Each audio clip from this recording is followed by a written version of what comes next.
Comment se fait-on une cervicalgie? Alors comment est-ce qu'on se fait en fait des douleurs de cou? Comment est-ce qu'on fait pour se créer une entorse de cou? C'est ça en fait la cervicalgie.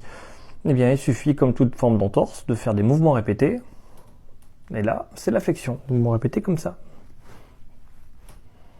Donc plus je fais des mouvements répétés vers le bas, en flexion, plus je vais avoir mal, et plus c'est en flexion ou rotation, plus ce sera difficile.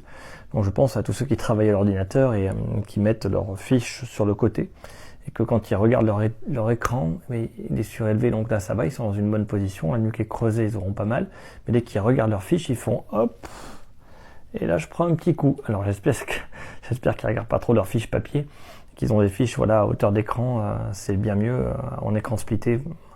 Sinon ils auront très mal au cou par des mouvements répétés vers le bas. Donc c'est les mouvements répétés en général en flexion qui créent les cervicalgies qui est une forme d'entorse.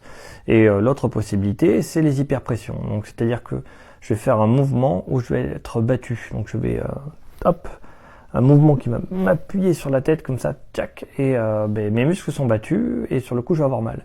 Et après évidemment il y a le mélange entre les deux, c'est-à-dire je fais des répétitions de mouvements en flexion, mes muscles vont se fatiguer, pourront plus tenir ma tête, et après je fais une surpression et je vais avoir mal. Il existe un troisième mécanisme qui est le fait de maintenir une position trop longtemps. Là, vous voyez par exemple la position dans laquelle je filme, elle est moyenne, c'est pas ouf. Donc j'ai la tête qui est un peu fléchie, qui est un peu poussée vers l'avant. Donc ça c'est pas bien, si je filme comme ça pendant 2-3 heures, je risque d'avoir très mal au cou. En réalité c'est plutôt 20 minutes.